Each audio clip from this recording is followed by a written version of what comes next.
I just wanna thank you 'cause everything you made is so beautiful. Every single star and every beat of my heart, and it's beautiful.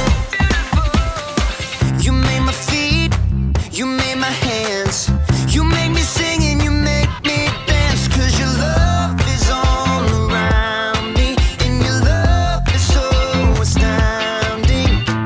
I just wanna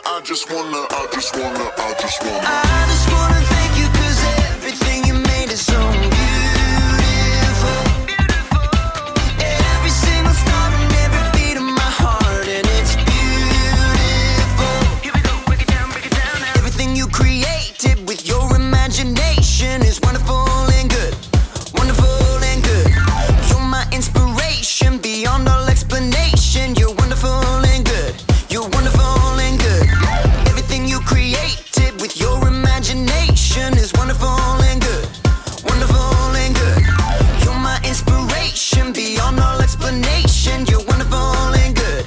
You're wonderful and good. I just wanna thank you 'cause everything you made is so beautiful. Every single star and every beat of my heart, and it's beautiful. I just wanna thank you 'cause everything you made is so beautiful. Every single star and every beat of my heart, and it's beautiful.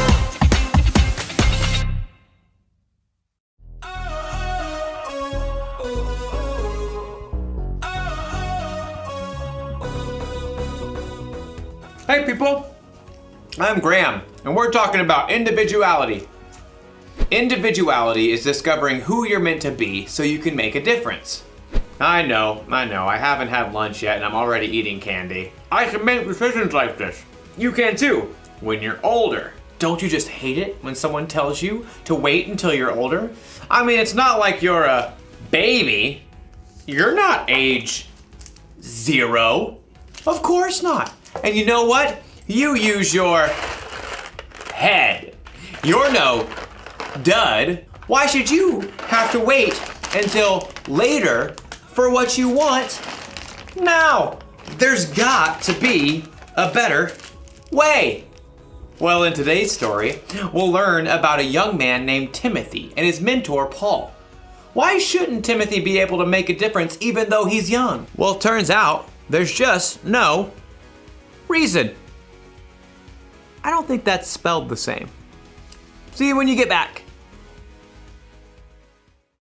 The Bible. It's 66 books of history, stories, letters, and poetry that fit together to form God's one big story. The epic adventure of how He created us and loves us so much that He made a way to rescue us.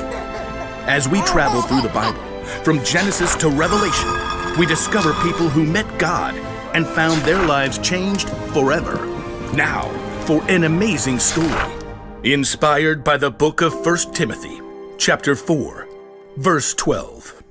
Timothy of Lystra must have felt like he lived in two worlds. His mother, Eunice, and his grandmother, Lois, both were Jewish and believed in the one true God. Hear, O Israel, the Lord our God, the Lord is one.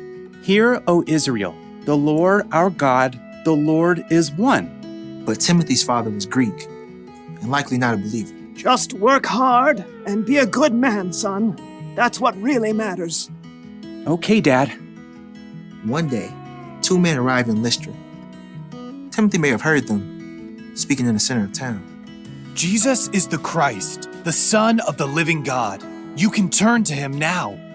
One of the two men even healed a man who had never been able to walk. The crowd was amazed. The gods have come down to us in human form.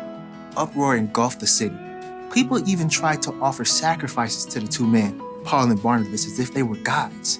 But in the middle of the chaos, a group of Jews from nearby towns where Paul and Barnabas had preached showed up and convinced everyone to attack the man with stone instead. Though the Jews dragged Paul outside the city and left him for dead, Paul got right back up. Timothy really surely heard about it. The power of this Jesus. is real. Paul left for Derbe the next day and returned again to Lystra. Timothy, his mother, and grandmother all listened to Paul's teaching, and all three became believers in Jesus. Paul continued on his journey, but left behind a small, thriving new church. We must pray each day. And teach each other. Timothy, in the meeting tomorrow, you should tell the story Paul shared. The one about how Jesus raised a dead man. Oh, but I don't really like to talk in front of people. I think you shall do very well. By the time Paul had returned several years later, Timothy had become a faithful disciple of Jesus. Everyone at the church spoke well of him. Timothy knows all the Hebrew scriptures. He is kind to everyone, not just those who are Jewish. And his father is a Greek man? Oh, yes. Paul was looking for someone to help encourage new churches, someone who knew God's words, someone who could speak to people from all different backgrounds. Timothy, I'd like you to travel with me and Silas and Luke. Me? Of course you. Oh, but there are others older than me with more experience. They're bold. They're better at speaking. You're the one God has chosen for this job. Wow. Well, okay. The elders of the church laid their hands on Timothy and prayed for him.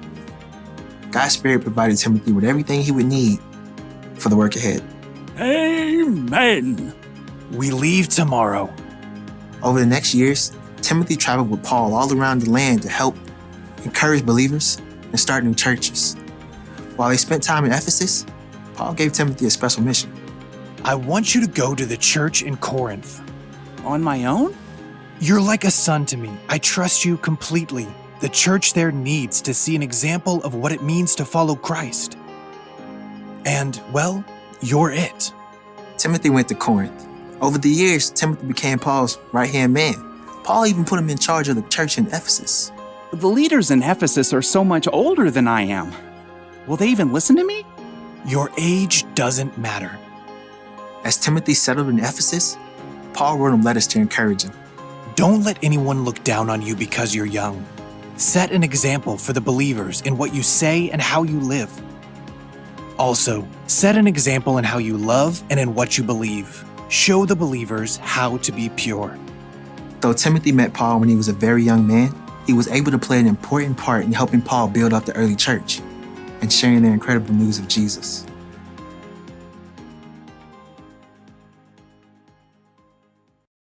When Timothy was still a young man, the Apostle Paul wrote him a letter. In the letter, Paul wrote, "Don't let anyone look down on you because you are young. Set an example for the believers in what you say and in how you live." You know what that means? You don't have to wait until you're older to make a difference. You could be an example for other people right now by how you live your life.